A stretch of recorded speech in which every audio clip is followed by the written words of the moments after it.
podcast. I'm your host, Denise. What's up? I hope everybody is being productive, positive. It's Tuesday. It's cold outside. Be careful, okay? So I got a guest today. Topic. I'm yours. And I asked them like, hey, what about meat and stuff like that? They're like, does God talk about meat? I'm like, no. They're like, so we're all vegetarians. Like, if you eventually want to, take the leap and join the community permanently, you'd eventually have to stop eating meat. So I stopped eating meat. You know what I'm saying? Because I wanted to join the spiritual community that I learned that's been around for over 10,000 years. Okay. So like, was that easy? Because I know a lot of people struggle. For me, yeah, it was easy. Okay, why though? Because I feel like a lot of people will say it's not as easy as you think it is. It's easier said than done. Like, why was it so easy for you to just quit? Because for me, it's a lot of things just boil down to like facts, and it's a fact that like the human body isn't designed to eat meat. Your teeth aren't designed to eat meat. Your stomach isn't designed really to digest it. So for me, it was like I'm listening to a person who I consider an authority, and they're reading from authoritative text. So I just figured, as a man that considers myself a good steward of the law and being a good citizen, that I should follow this particular thing that I was just exposed to because I'm a man of good moral sense. So I don't want to be looked at as a fool. Mm. Oh, that's good. That's so good. Okay, so like, what other things do you incorporate in like your routine, like daily, outside of what you eat, like exercise? Like, what other stuff do you do outside of that? Um, well, like, yeah, I work out like 3 times a week, but I tell everybody a lot of things boil down to just making sure that you have proper intake of water. You know, a lot of people are trying to substitute water with all these extra energy drinks and like pop, and like and then they got these little half pops nowadays to try to make uh, bigger folks feel good about drinking dollar pop inside of a smaller can. The can was this big, not this big. I don't, So I try not to get, I try to tell people like drink water, because God is in the taste of water. That's why man can't replicate water. So I just stick with the basics. Mm. Ooh. Oh, so every water that's been put out, spring, all these different names, distilled, and all these. All that comes from God. Like It, there's no man has made water. okay. Mm. Man can't replicate it either. That's why they're making pops and carbonization. They can't make water. Man can't make water. You could you can make a derivative of water, which is your urine, in a survival situation where you would distill the urine through several cloths, just like you would distill water if it was impurified from a river, and you need to drink it or necessarily boil it to make it pure. So I mean, same thing can be done with urine, but it's like, what's the basis? You drink pure water. So man can't make pure water. We can take things that is unpure and try to purify it, but we can't make it. Mm. Now I'm learning some stuff, which is good though, because that's the whole point of these little conversations is for us to educate ourselves and be educated. So this is good. Um, what are some suggestions that you can make for other people who may not be a part of the community, the spiritual community that you are a part of, to start getting on track as far as trying to eliminate things from their life that you say God does not approve of Well, us doing? I got you. I got you. So you got to look at like alcohol, right? So a lot of people they don't understand this, but God says there's no intoxications if you really want to be a person trying to get to that level of being God conscious, because we all are cognitive of God, but we're not conscious of God. So if you want to get to that level of being conscious of God, you have to cut out intoxication. So we all know that alcohol is an intoxication. It's an impurity, right? But thousands of people will spend hundreds and thousands of dollars for this impurity to play a game of poison. Oh, play a So, game of poison. so if you consider yourself intelligent on any level, you separate yourself from the fools and you stop doing foolish things. So you stop spending money on alcohol. That's the first start. Because a lot of people don't realize that a lot of times you're drinking this alcohol, then you're smoking something. You're not smoking something and drinking alcohol. It kind of goes the other way around. So if you Yeah. stop one bad habit, then you can stop maybe two or three, because a lot of people don't realize that, okay, you're drinking the alcohol, you're smoking the cigarettes, you know what I'm saying, which is terrible for you, right? You're smoking, so you're drinking the alcohol, you're smoking tobacco. So now you're playing poison, you're playing suffocation, right? Because these are all fun games that people like to play when they're messing with their health, right? I'm going to poison myself with the alcohol, I'm going to suffocate myself with the smoke, and then you're going to play the last and detrimental game of I'm going to eat something that was alive, just like me.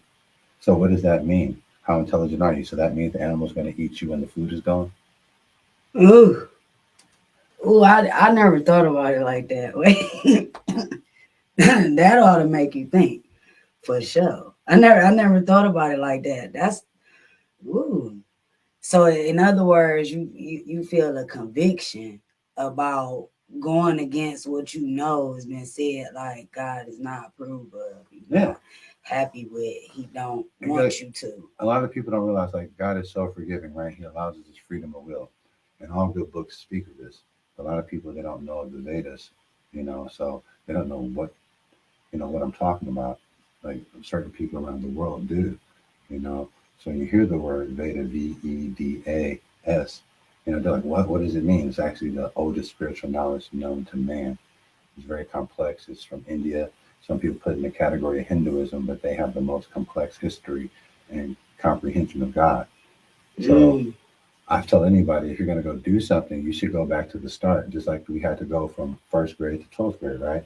You need mm, to go from the first set of spiritual knowledge to get to a point where you understand spiritual knowledge for yourself. So I look at it from a point of view of, okay, listen, God said this 10,000 years ago. You may say, oh, well, Jesus had fish and this and that. But also, too, a lot of people will tell you that Jesus was white and his birthday is on December 25th.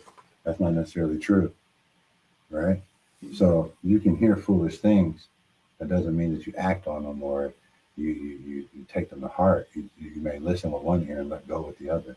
ooh, oh, that's good. Oh, that's good.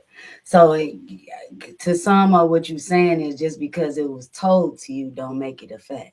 No, Don't make it true. doesn't make it true. Mm, A lot of things that are fact doesn't change. Like for example, like this is a watch. This is a very nice watch. This is an expensive watch. I can take this watch to India. I can take this watch to South America. I can take this watch to Europe. Does this make this an American watch?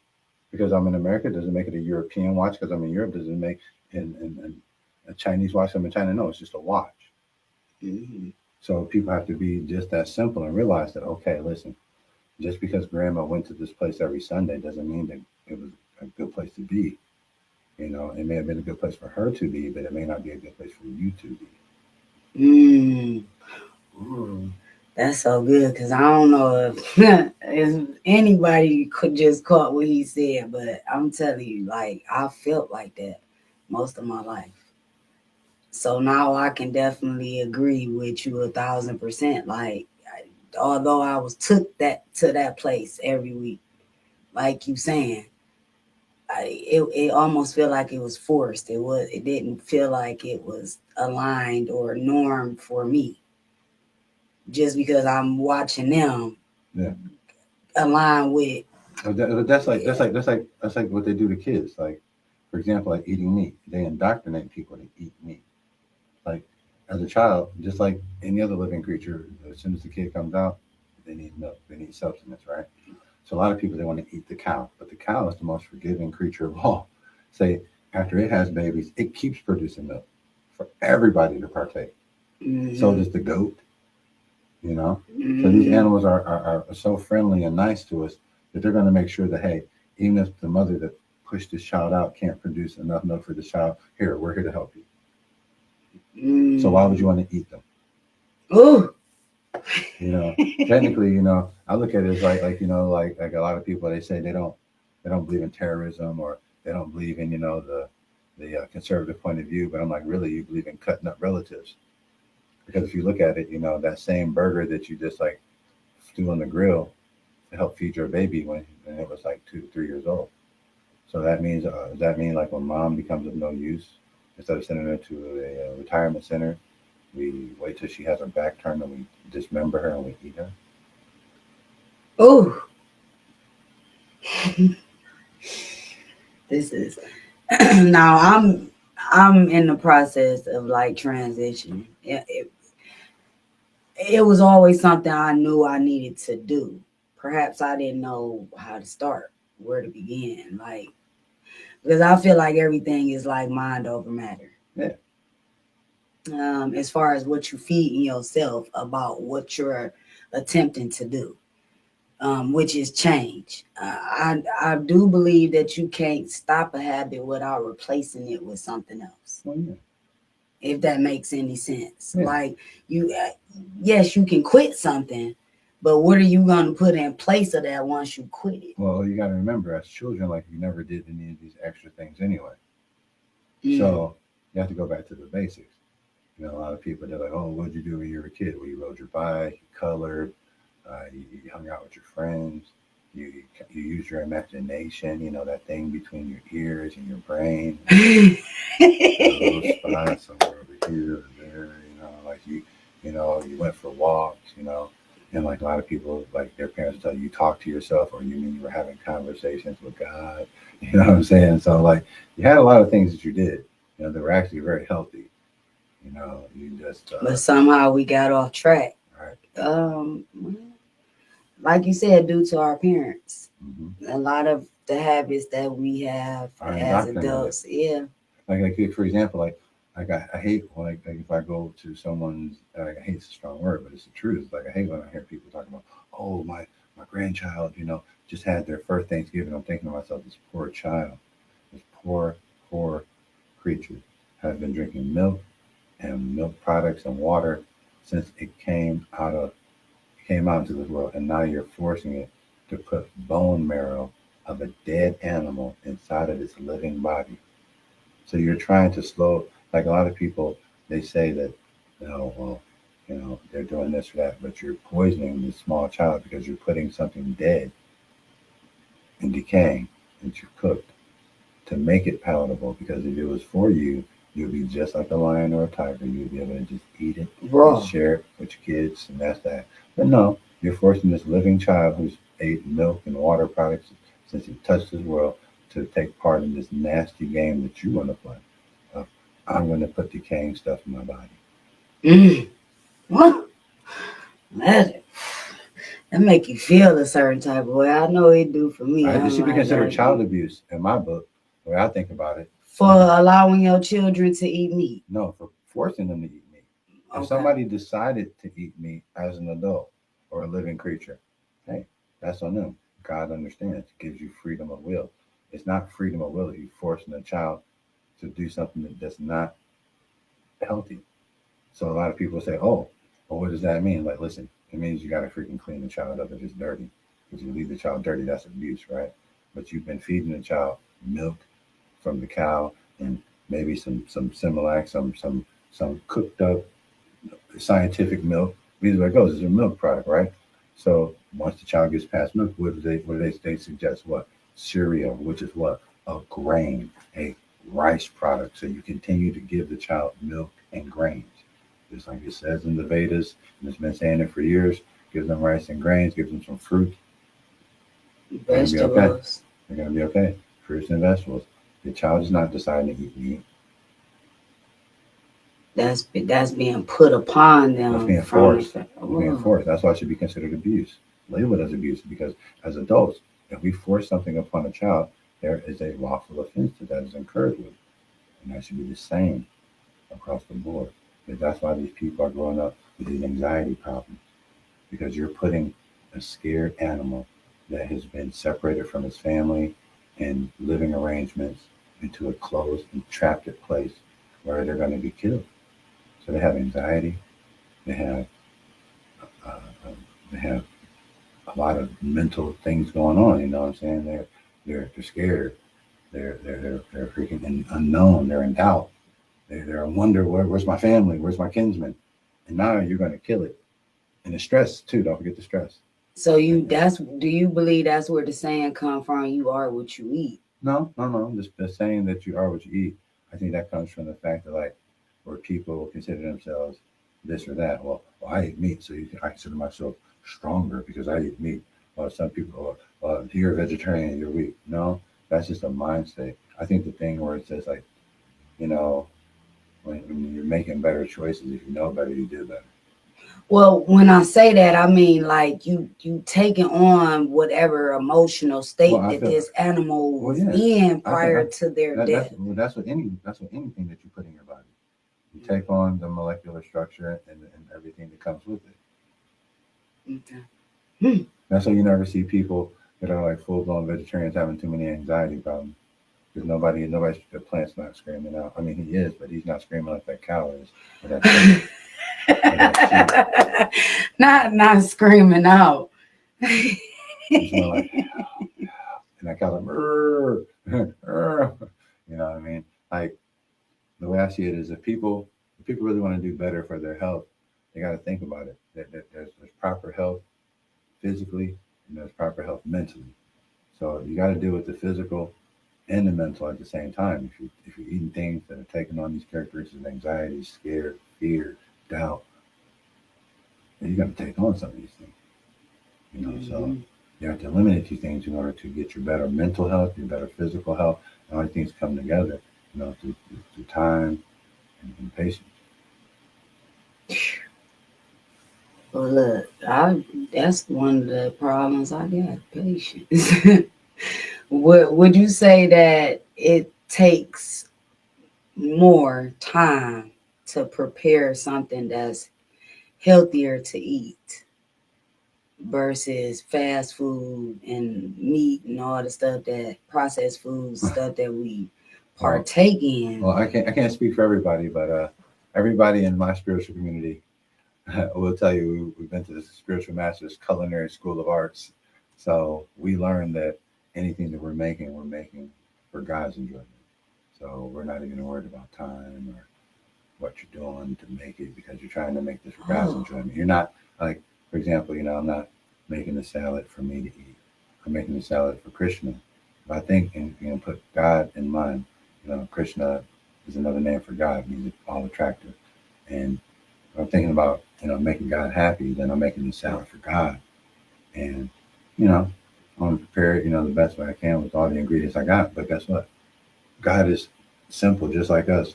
So if I got some lettuce, spinach, and a little bit of tomatoes, God is fine with that. You know what I'm saying? I ain't got to go out and get some parsley and some vinaigrette and some artichoke. God's like, fine, dude, whatever you got, man, I accept. Whatever you're willing to offer. I put it on a little plate and I offer it to God at a little place in my home. And then after he partakes, I take the remnants for shot. So, to make God happy, it's up to you. You know what I'm saying? How much time do you want to spend for God's happiness, so it can take a few seconds. ooh, wait a minute, wait, cause that done went right over somebody's head. How it depends on how much time you willing to spend making God happy. That's what you said. Woo, man. Well, So now fast, that so now fast, that's perspective. so fast food is really what it is. It's just something fast. It's not necessarily food. It's just something to put in your mouth. Mm. So in other words, are you eating to satisfy your palate or to feed your body on a cellular level? Like those are two different things. They're Right, not the same. right. And I think that's where we go wrong. Like for me, my spiritual practice, like I've taken it very seriously. I've taken initiation as a Hare Krishna monk, and so I taught my family. I got a predominant family full of women. I taught the women in my family how to help me out and to make sure that they eat better too. So it's like whenever Uncle Drew's around, what I'm saying, like I taught them here. You go to the grocery store, you got $1. They're all women have $1. Here, buy those two. Buy that can of mixed vegetables. Buy those two for $1. Put one in your purse. Put one in your car. Why? Because if I come around and I'm hungry, I'm gonna need something to eat, right? But guess what? Kids need to eat too. And guess what? You're in a traffic jam. You out at the park. You doing something with your friends. Your kid like, Mom, I'm hungry. Guess what? You got that can of mixed vegetables in the car. Come here. I got something for you, Bill. I keep some plasticware all the time. It's the best thing since sliced bread. Guess what? I'd rather give my kids a can of mixed vegetables that I had in my trunk in my car for 2 months and go feed them some McDonald's. Because you know why? At least I know it's in that can of mixed vegetables. Some sodium, some water, and the vegetables, some peas, some potatoes, and some carrots. You tell me what's in that McDonald's burger. I'll wait. Ugh. Something that ain't even gonna break down after a year. So you're still gonna be pooping out next year. Ugh. Yeah, and I ain't trying to be funny, but like, you know, like I've noticed myself, you know what I'm saying? Like, hey, listen, I can go anywhere and take a poop. Yeah, everybody's opinions are just like poop. Everybody's got one and it stinks, But being a vegetarian, like, yeah, it's gonna stink, but it ain't gonna be like it is if you eat meat. It ain't. It'll go away in a few seconds. Like, you eat some meat, you've been around somebody that had a steak or something like that. You're like, Jesus. You're ready for the condemned sign in your own house. You're going to sell it. They go, God, demons are haunting your location in that one area of the house. Just worried for people's safety. People are crying tears of hate. And I mean, I'm not sure how we got to a place as a people, period, humanity, that we don't put what's necessary first. Anyway, when it comes to the physical, because if I'm set to work this job for 40 years before I'm eligible to collect anything that I've put away for those 40 years, then how am I really gonna make it to these 40 years if I'm not taking care of myself? And that's the government is banking on. A lot of people, they be thinking like they think crazy, right? So they'll be like, government's trying to kill us. I'm like, I used to work for the government. They're not trying to kill you. They need you to keep making foolish mistakes so they can make money. They're not trying to kill you. No, you guys are the best experiment ever. Listen.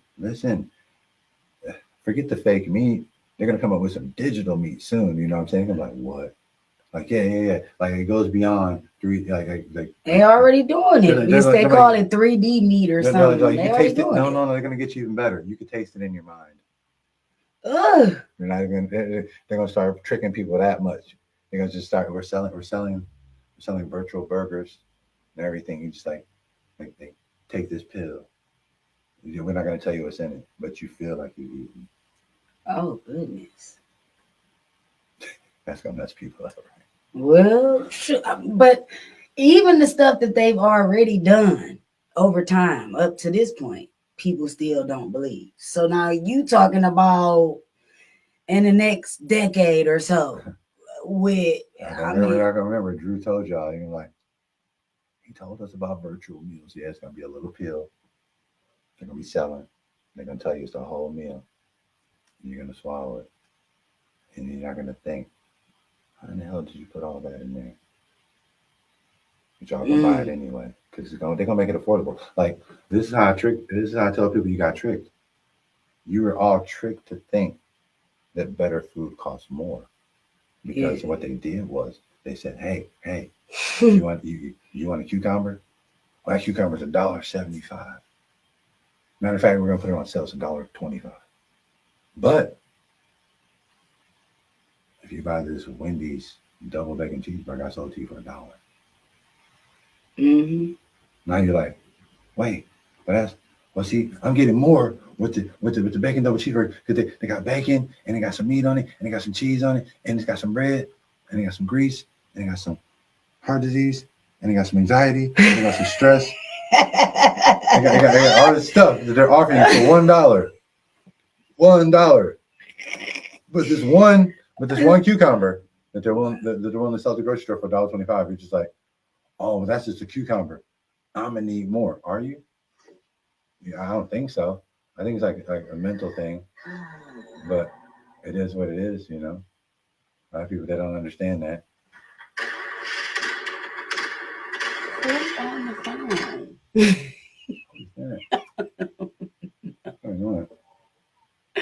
It sounds like my mom. It do. I have no idea because I don't see nobody. That's crazy. Um, well, yeah, a lot of people don't realize, like I said, like it's just a trick to set you up because literally you can take $5 and literally buy what, say 10 cans or whatever, right? Say, I'll give you guys, listen, I'll give you guys my patented chickpea salad. It takes less than 10 minutes to make. We'll get you a can of chickpeas, go get you a can of corn, grab a little bit of cheese if you like cheese. If you don't like cheese, don't mess with the cheese. If you do, mess with the cheese. Get you a little bit of get you a few cherry tomatoes, some olives if you like olives. Put it in a container. If you want to add some beans or something to it, you know what I'm saying, for some extra flavor or some carrots, great. Shake it up in a container. Put a little bit of Italian dressing. And there you go. Chickpea salad. Chickpea salad by Drew. You got it. You can finesse it however you want. Add But an I extra. think it's we done got too comfortable with taste. So then when we get told about something new that we could benefit from that probably has more in it that's good for us than some of the stuff that we would actually Well, that's the know. thing. A lot of people don't realize, like the word taste. It means that like it's something familiar.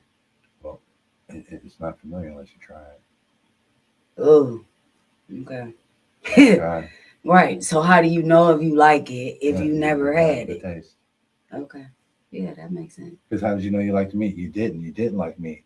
Somebody's grandma, somebody's aunt, somebody's uncle, somebody's mother, somebody's father put that chicken wing or that turkey bone in your hand, and you thought, "Oh, it's the best thing since sliced bread. I can't live without it." Yeah, you have lived without it. You just don't remember because you've been indoctrinated. Mm. The many things that we've been indoctrinated about. I would say this might be one of the biggest ones that nobody Yeah, really the secret acknowledges. indoctrination. Like a lot of people, they like to talk, they like to speak philosophy, but I let them know spirituality is spirituality, and nobody's religious anymore. We all may have religious ideas, but nobody's truly religious. We're all spiritual. So, like, everybody's forced to try to pick a side, like being in a gang, you know. Ugh. So, as children, a lot of people don't realize here in America, you were forced by your parents who, not to say anything bad about nobody's parent, but I'm going to put it to you like this. There are some of you guys in your family, you're the first to go to college. That means you were the first to be educated higher than mom, dad, grandma, grandpa, and everybody you love. It means you got a higher level of understanding, right? So that means that what they did or what they were doing wasn't wrong, but you realized there was a better way to do things because you became educated. So let Drew help you out. I'm telling you that you've been tricked into a system that you didn't sign up for. And it's okay that mom and dad did their part because they didn't know any better. But now you're being told, you're being explained. Would you want somebody to do something hurtful to your parents or loved ones? No. So stop doing it to the animals. Don't you think those animals have their own family group? So you want somebody to come in and break in your house, steal your child and kill it and eat it? No. So don't do that to something else that lives. Be smart. Mm. Be the first in your family to teach others to be just as kind as we are to be to each other. Mom, dad, don't eat the meat. First off, we don't even know where that meat coming from. That animal could have not been healthy. Hey, have you ever thought about it? If people got AIDS and animals and cats and dogs get AIDS, what if the cow had AIDS? What if the one cow had cancer and Auntie so and so caught the cancer from the cow, but everybody thinking it's because she got diabetes because she was a big girl? You'll never know if you don't do better, think better. That's why it's. Well, a lot of the illnesses or ailments or diseases, I mean, it's a lot of names you can use when it comes to what it does, what things do to the body that don't belong. It's all rooted in parasites. All of it, everything, every disease and all the issues that the body have behind not eating right starts in the stomach first because that's where everything going anyway. So it's all parasites. If we was eating right, we wouldn't have the parasites. Therefore, nobody would be sick. Cause you was talking about like being able to. still get around and do things during the pandemic, during the lockdown and stuff. And everybody around you was sick, but you was Yeah, like yeah. I say I'm probably one of the few people y'all ever met that never caught COVID. You know, never, never, not a symptom or none of it. Um, I tell everybody, you know what I'm saying? I like to tell myself, and I tell it to others, oh, because I pray all the time. As a monk, we're supposed to pray, and we pray a lot. We pray a lot.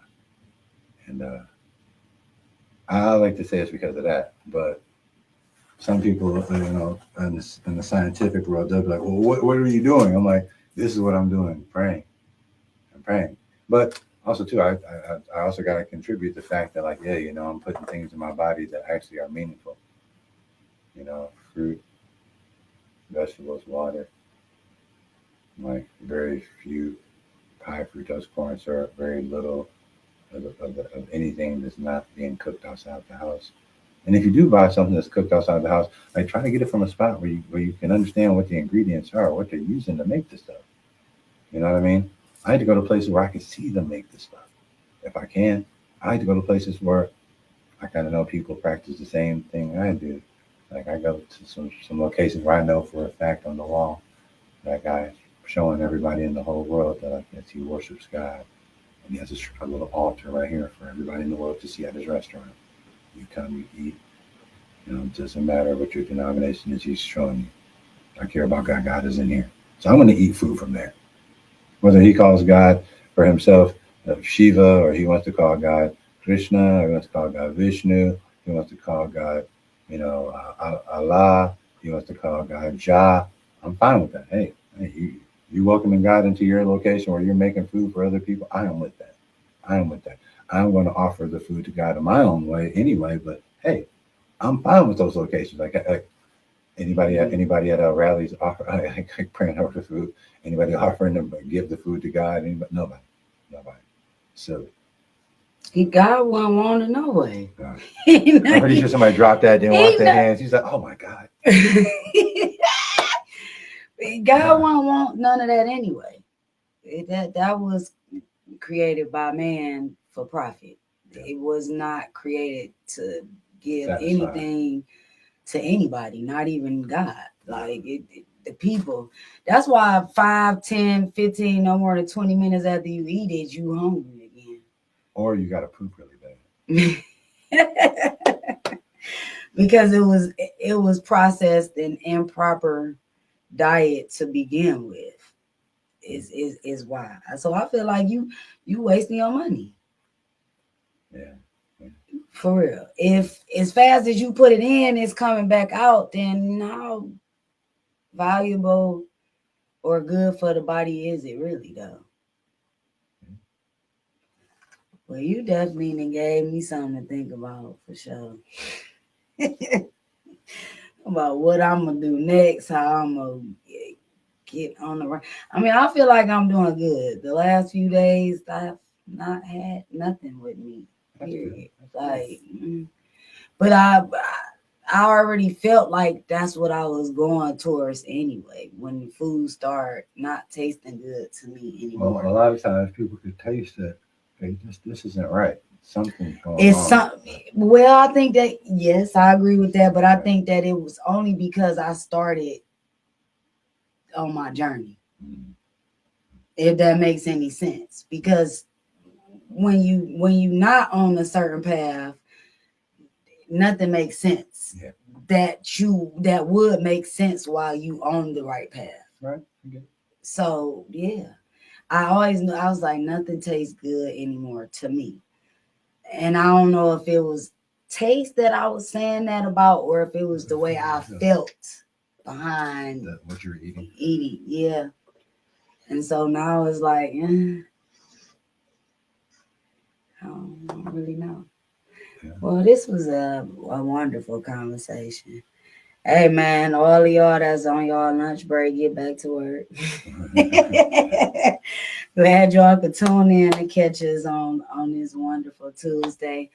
I will be back and see y'all on Friday, 8 p.m. for a new episode We'll see what we gonna discuss this week. But y'all be careful. It's cold outside. Try to stay warm. Put on more clothes, okay? It's too cold to be trying to be cute, okay? Right. I'm just gonna put that out there because I've stepped outside a few days. Like, hey, you should have rethought this. You probably should have checked the weather. But that was just to give y'all something to laugh about on y'all way up out here. I love y'all. I will see y'all on Friday. Be careful. Take care of yourself. But most importantly, do something for somebody else. I always tell y'all that. That's so it takes the spotlight off of you. So you can focus on other people in the world. Because this life is not just about you. I will see y'all on Friday, okay? Peace.